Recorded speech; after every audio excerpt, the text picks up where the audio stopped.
going to show you sort of the rank of how the governments sort of really work. It's a system where one would assume that the President of the United States holds sort of the highest rank because he's got the biggest military or whatever. But that's not quite so. There's ranks higher than him that he must obey, so to speak. And if he doesn't obey those ranks, well, then he could destroy the whole system. But I'm going to try and explain, or show you, give you a schematic or a diagram of just where these ranks, or how this rank works, and where you as a man, or as a Christian, or as a pagan, sits in this rank. And but just before we do that, the English explanation of this word here, it just simply says a system in which members of an organization or society are ranked according to relative statutes or authority. Now there's two things happening in there: relative statutes or authority. And each meridium, or each trust, has its own version of laws and statutes and authority, but the trust itself may be answerable to trusts above it.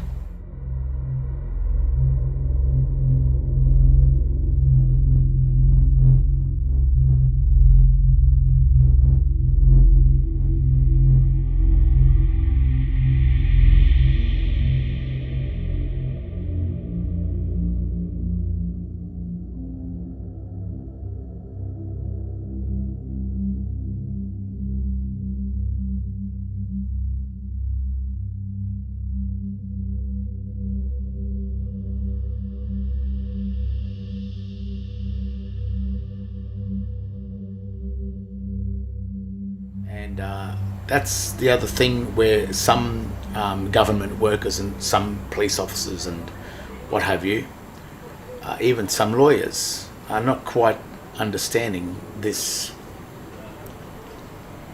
the way this system really works. This is a quick rundown of just how the authority kind of works. And first of all, we have God. This God is the God of existence. This God is the one that created all the things that we can see, the world, and that God is the one that we don't really understand. We'll never really comprehend how this whole thing exists or is made, and we don't really have any ability to question that either, because even in trust law, as the hierarchy goes down, this type of system, the lower ranking officers are subordinate to the higher ranking officers. So we'll just see this. Now, even in the Bible it says never put God to the test, because of the type of system that we're dealing with. It's a trust law system. The next thing is man. God, man. Now, you know, in Adam and Eve and in Genesis, God created man and breathed the life into man after he made him from the earth. And this is basically stating that man has a birthright to the subject matter. He's a part of this world, because this God created the world and also created man in it. That is our true God. But I'm going to sort of show you how we're losing this God, so you've got to be careful. The next thing that happened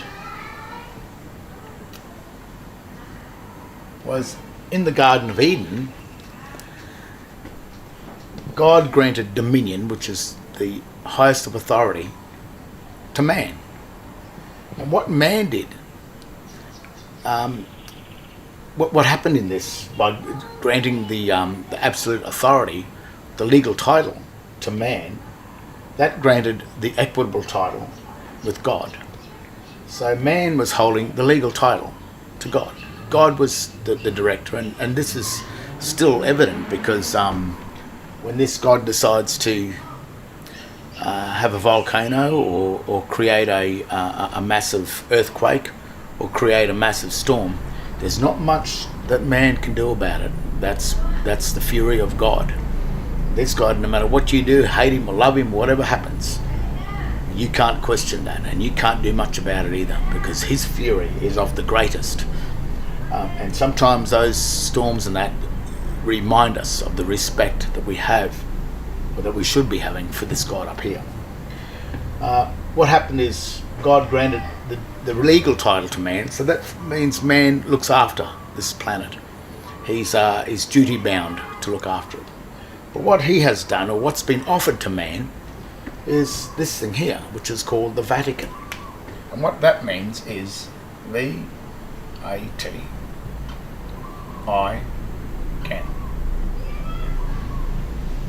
Vatican, which means that I can, which means holder I can. And that's the third rank down now. This is the beast of burden. And he's offered this up to man, and what he's said is, you give me the legal title, and I will give you the equitable title, and I will then serve all the debts, settle all the debts of the meridian of the Garden of Eden, which is the earth. So then he controls he's the debtor, becomes the debtor of man. But man created this. God didn't create it, man did. So the God of the Vatican is man. That's Adam.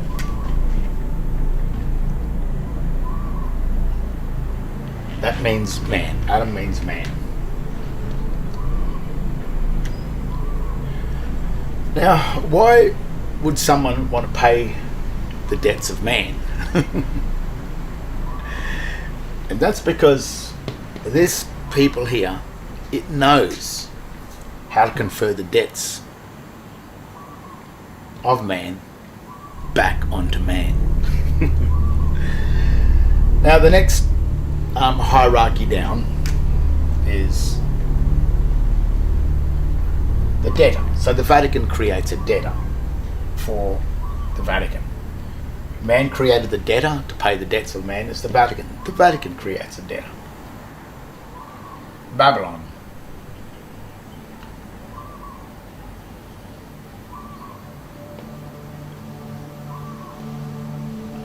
Which means baby for long time. That's what Babylon is. Baby and long, L-O-N. In Latin, it's just child, and lon, L-O-N, means for a long time. And that's probably what the surnames and the infant surname, an infant, so that when you're born, you're birthed into this state of Babylon here, which is really also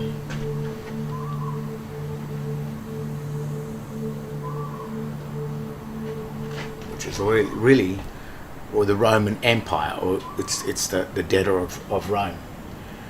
And what Babylon does, then it needs to create a debtor. This is the Vatican, and this is really Rome.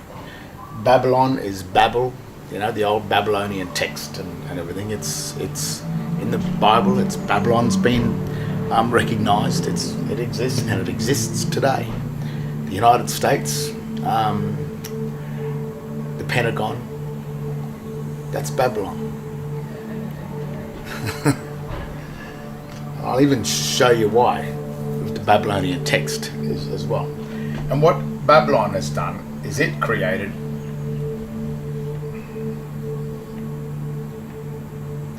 a creditor and a debtor. Creditor and a debtor. And this is what they talk about in the Garden of Eden, the tree of life and the tree of knowledge.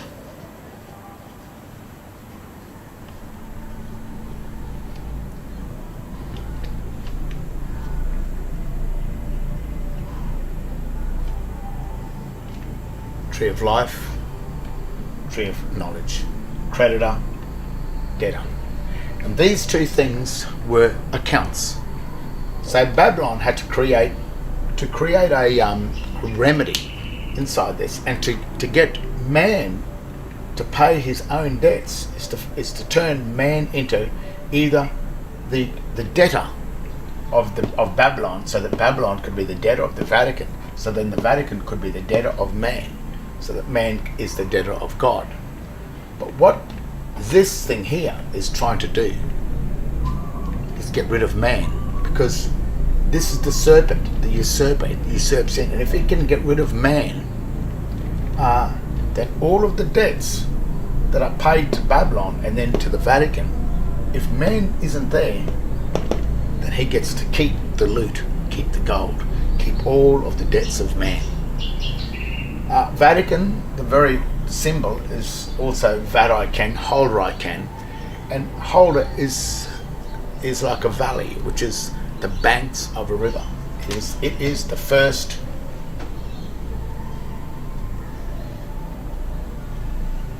the bank. That is the bank. There, that is the director of the flow of current, the currency, in relation to a charge, when charges are forced against us. Now the trick down here to create the creditor and the debtor, these two accounts are called the Christian and the pagan. Christian and pagan account. So how does it get you to hold the pagan account, which really means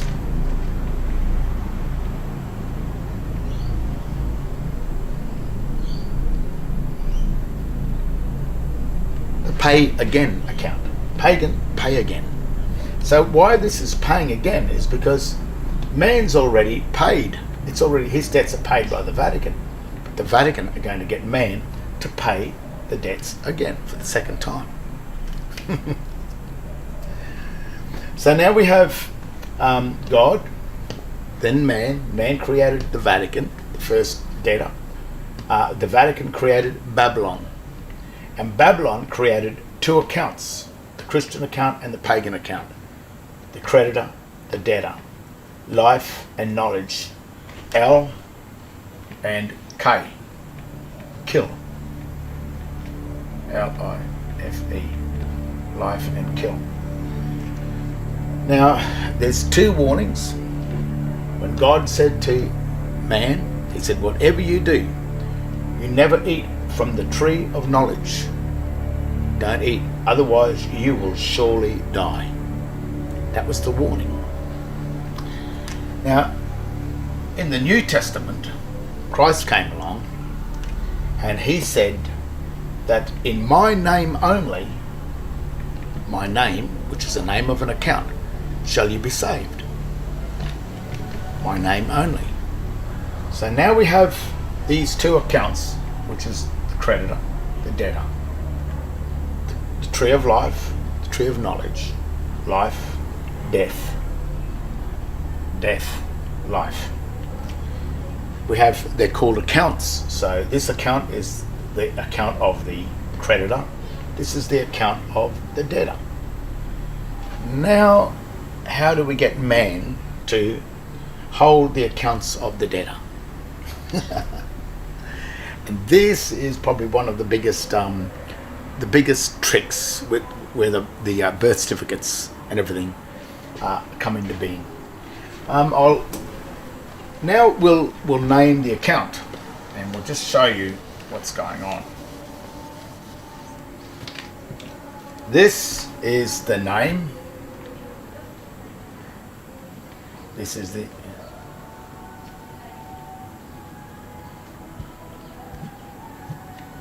name and surname. Have you noticed that's on your birth certificate? And then when you look at your birth certificate, let's talk about John Paul Smith. John Paul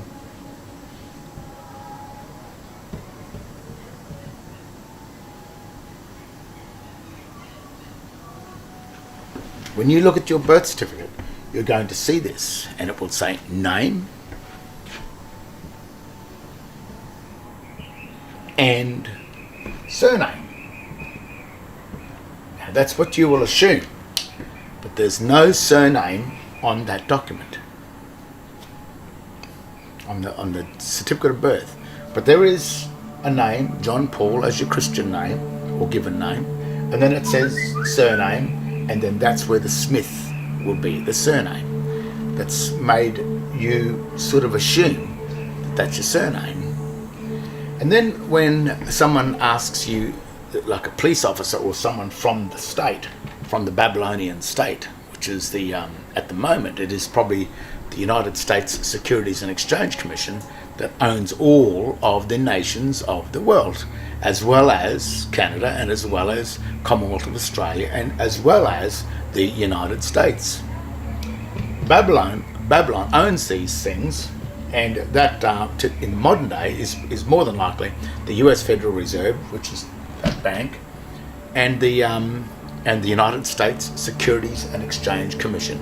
So if you go into Canada or Commonwealth of Australia or any of the corporations, the Commonwealth Bank of Australia, Microsoft, if you look at these companies, Kentucky Fried Chicken, McDonald's, they are all registered to the United States Securities and Exchange Commission.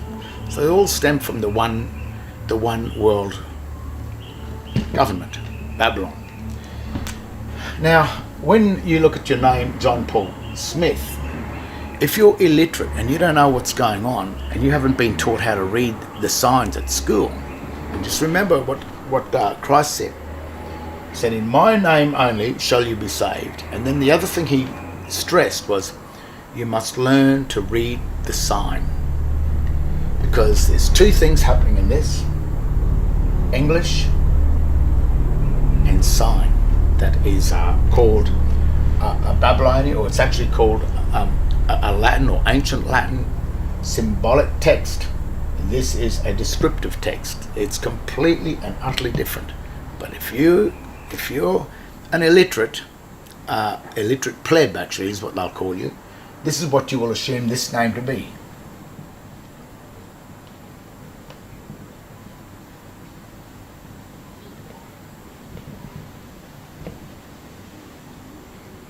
So when a police officer comes to you and says, what's your name and your date of birth, you'll say, "Oh, sir, my name is John Paul Smith." And yet the name written on the birth certificate says John Paul. So straight away, someone's made an error, someone's made a mistake.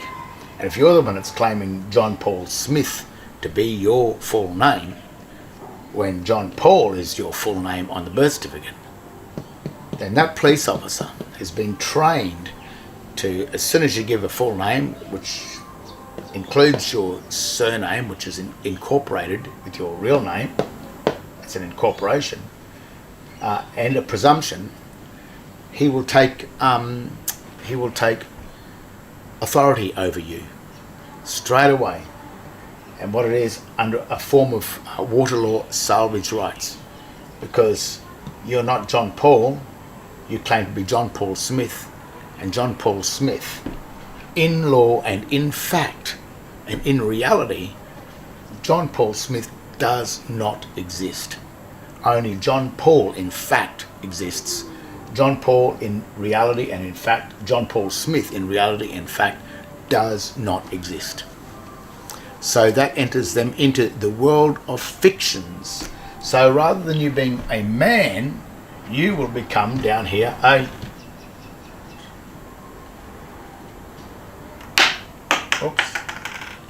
human. A human, which is the colour of man. Now, when you look at the dictionaries again, a human is a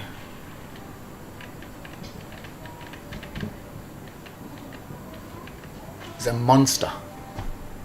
And then when you go into monster, the word monster is a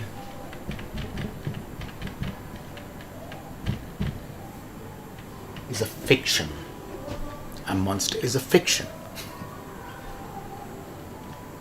John Paul Smith is a monster because he is a fiction.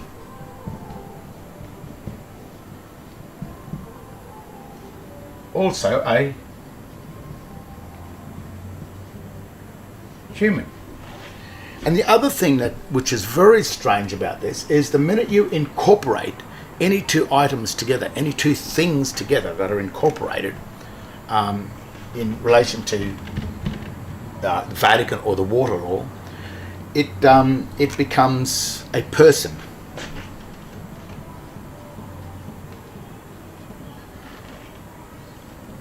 And a person is a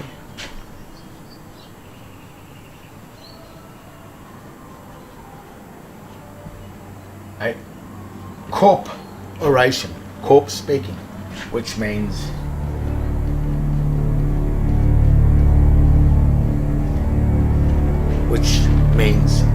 dead. So through your own ignorance, what you're stating here is that you are the surname who is dead. Now, no one forced you to do this. You did that. You claimed your name to be the incorporated name because John Paul and Smith don't exist. They exist as two separate entities, but they don't exist as one name. So you're the one that did that. You're the one through your own ignorance and your own inability to assume that you are right. Yet Christ comes along and said, no, you've got to learn how to read the sign. He didn't tell you what the sign, he just said, you learn how to read the sign. Well, if you know how to read the sign, you'll know straight away that, oh no, that's sign, that's not my name. That's no part of it. Sign is sin. Sign is sin. That's what it means. Even the words S is the snake, I is one, is you, I, and N, S-I-G, which is a governance, and N is mountain and water, which is the Babylonian,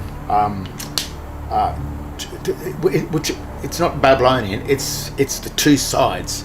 It's the name and the surname. It is the creditor and the debtor. M is the mountain, and water is the sea. This is the mountain, which is land. This is the sea. But the N, when written, is the two combined. So in the symbolism, when it looks the symbol, this is the snake, which is Satan.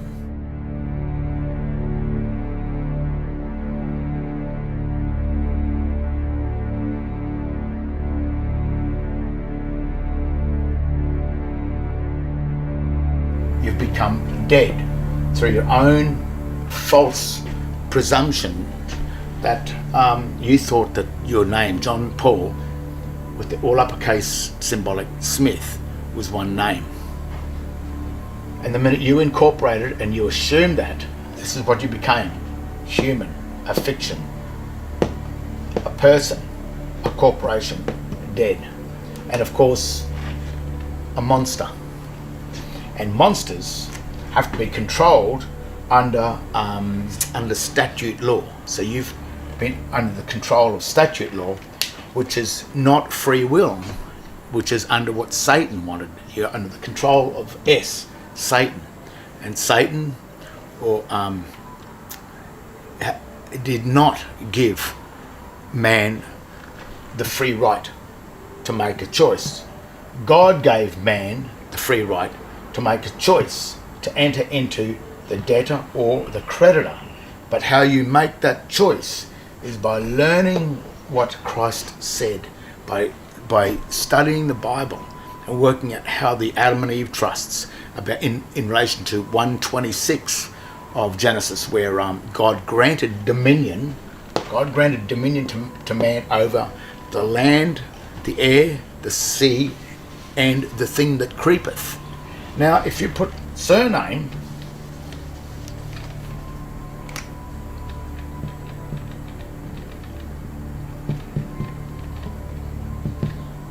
into the Latin dictionary, surname means the thing that creepeth up from below. So what's happened is man has been given dominion over the surname, which is the person, which is the human, which is the fiction, which is the dead corporation. But if you hold any sort of document from the government, such as a driver license, a bank card, or a bank account, or even hold the legal title to your home, if you hold any one of those things, you're dead. You're in the tree of knowledge. You're a debtor.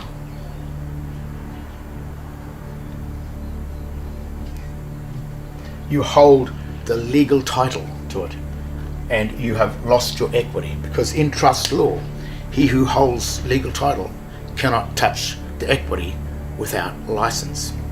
And this goes right back to the Garden of Eden, because when Adam ate from the fruit of the tree of knowledge, which is the tree of the debtor, when he applied for the credit card, the minute he did that, he was thrown out of the first garden,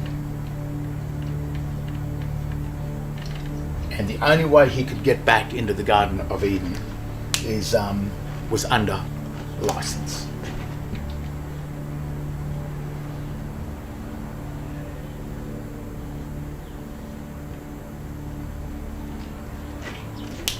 Now remember that maxim: he who holds legal title cannot hold the equity without license.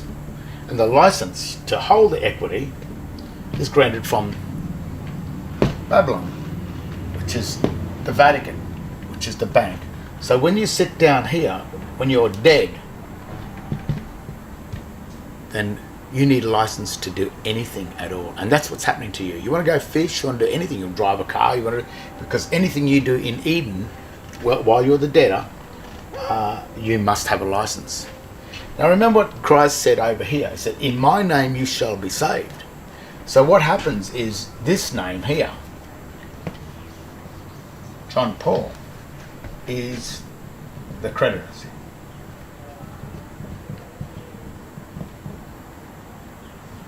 The creditor. And because Christ said, in my name you shall be saved, means that you still are living. You are not dead. You are not a fiction. You are not human. You are not a person. You are not a corporation. You are a Christian. There it is there. You are not a pagan. You are simply a true Christian. The Christians that go into the church that you see on every Sunday, they are not Christians. They are pagans. They believe that they're Christian, and that's what this thing is doing. He's the usurper. He's the trickster. Satan is always the Lucifer, the illusionist, where he presents himself as God.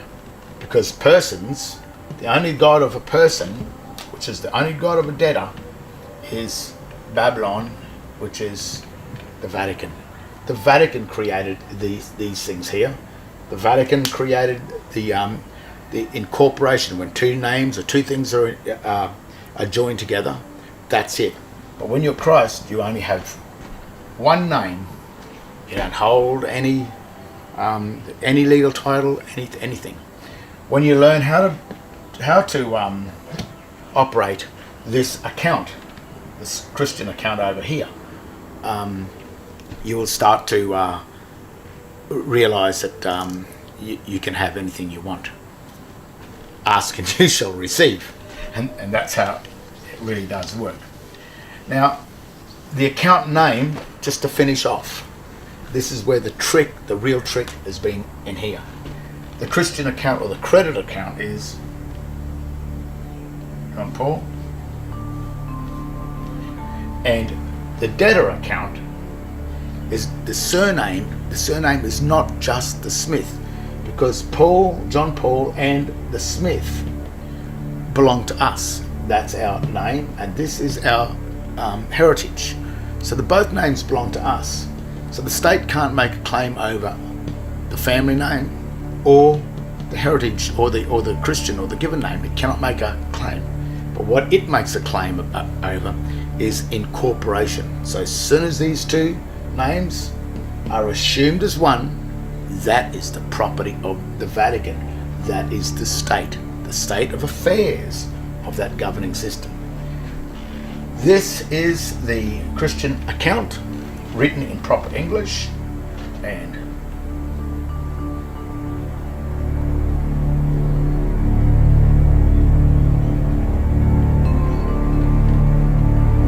that is the debtor account, the pagan account.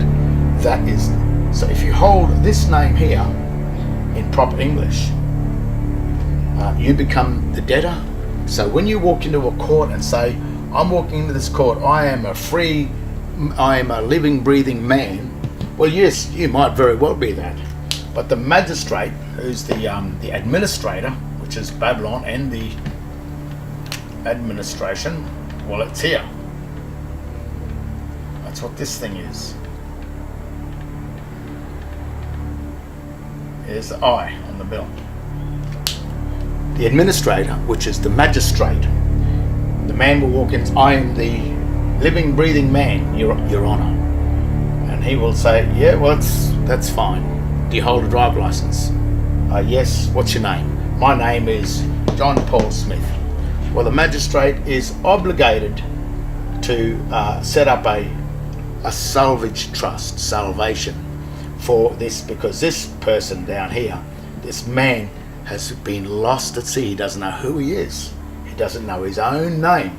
And there's another maxim, is if you know not the name of the thing itself is surely lost. So if you walk into the court and say, I'm the man, but my name is John Paul Smith, and I hold a driver licence. The poor old magistrate, he sits there, what can I do about this? Okay, so he sets up a trust, and then gives him a little bit of justice that's seen to be done to make him feel a bit better, but still whacks him anyway, and whacks him as a debtor. And then once he's got the debt, he can't get out of it. You've got to pay, because debtors pay the bills. And if you're one of these, the full-on debtor, that's agreed to be John Paul Smith, because you read John Paul and the Smith in sign language and you assumed it together. That's not his problem. You assumed that. You didn't do your homework. You didn't learn how to read the sign. You didn't learn your grammar. You learned nothing. You remained as a pleb, as a dumb idiot, as someone you just remained dumb. So the magistrate, he's just got to administer you. The Vatican, he's got to administer all of you. So what he does is that he throws you on the Vatican ship at sea, in the Holy See, and you lose all your rights then to land law. You lose your standing as man and as Adam, and only because God said, whatever you do, do not eat from the tree, or do not eat the fruit, be a usufruct of the debtor account. Don't do that. Otherwise, you will surely die. There's you there.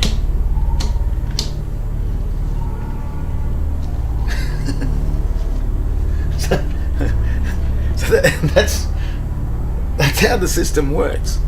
I know it's it's got nothing to do with law. It's all got to do with God and Christ, because they're the ones that taught you. They're the ones that, the Bible sits in the court for that reason. If anyone says that it's not spiritual, Of course it's spiritual, because when you walk into those law courts, or those courts, they're not courts, they're tribunals, they're chambers, and a chamber is a tomb. They're dead. That's why the magistrate's wearing that black robe. He's mourning the dead, and you're walking in there and you are dead. You probably go, oh, poor fellas, they're all dead. And very rarely does any one of these ones come into that court. Now, the other slight advice, it's not really advice, but it's when you know where you stand and you are over here and you do hold the driver licenses and you hold the bank loans and you are a good little debtor and you're paying all the bills of the state, and which is very admirable of you for being that. And I think sometimes the state will thank you if you're a hard worker. You will get a good life inside the state. But when it comes into a charge, when you've been charged with any form of a charge account and you are the debtor and you hold the driver license to prove that you're a debtor, because the name of the driver license is written in the all uppercase language, which is called the ledger language, or the dead ledgers that are on tombstones, or it's also called an engraved image, which is another thing that God said, do not worship the engraved images, which are the engraved images that sit on top of the tombstones, which is the ledgers, and that's the stuff that comes in the mail. But in a court, if you are a debtor and you know that you're a debtor, then no matter if you're guilty, no matter if you're not guilty, if you've been charged, then my absolute advice to you is to plead guilty. Still state the case, but make the guilty plea. Because in the United States Libor Code, the enemy of the United States, which is the enemy of Babylon, the enemy of the administrator, is the belligerent officer. And the belligerent officer is the one that pleads not guilty. Because if you walk into a court, you're walking into the court saying, well, yes, I am the debtor and I'm not going to pay your debt. That's what you're saying. The other thing, what it does in a legal sense, the magistrates love it when you plead not guilty, because the minute you plead not guilty, you violate the military codes, which is the law of the sea, the Holy See, and you put yourself into a state of conflict.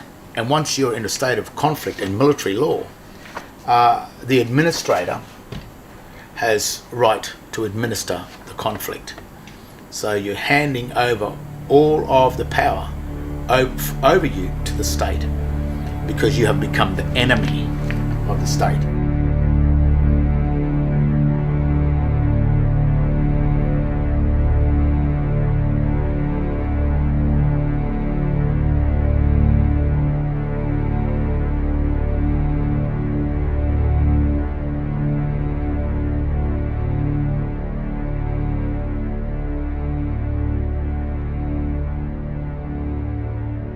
If you're not guilty, you can only plead guilty and say sorry.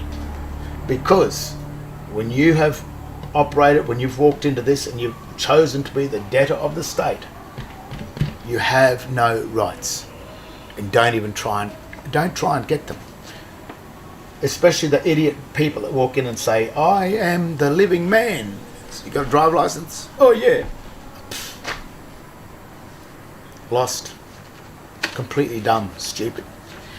The other thing is, do you need to come back to living man? One of the biggest things is the difference between coming back to being a living man. You don't have to be a living man. You don't have to come back to walking into that trust, because this is outside the system. Once you simply hold the creditor account, Christ becomes your trustee. Christ is your trustee. And that's all evident on the second certificate of birth.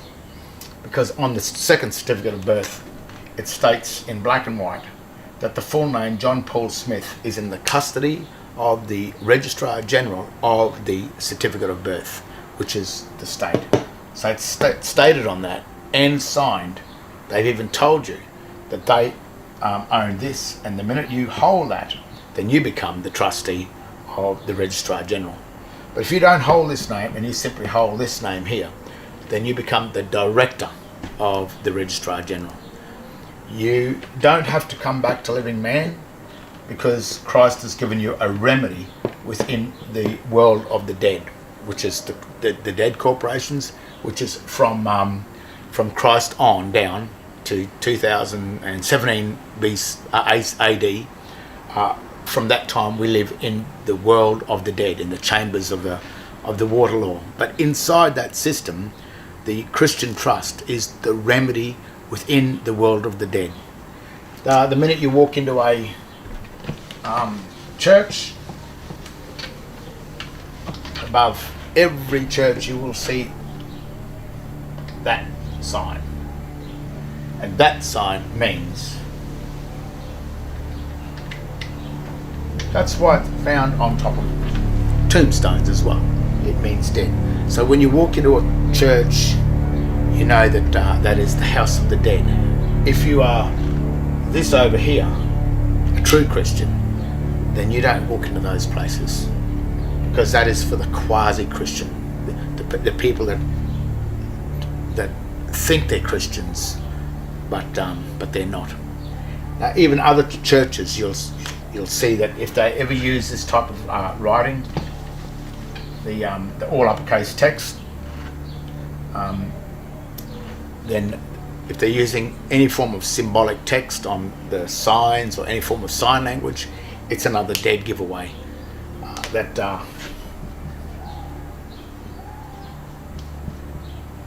In this all uppercase text, they're telling you that that is sign, that is sin, that is the house of the dead, the cross. So even though people walk and go, I'm going to church and I'm doing whatever it is, all you've got to do is just read the signs, go into the dictionaries, the legal dictionaries and the Webster's dictionary, start having a look at these signs, and it tells you in black and white everything. But the whole thing of the world of the dead that belongs to the administrator, which is Babylon, which is the Vatican,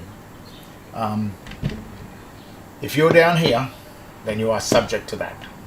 If you're over here, then you are still got the ability of living man, yet you hold the account that directs the Vatican.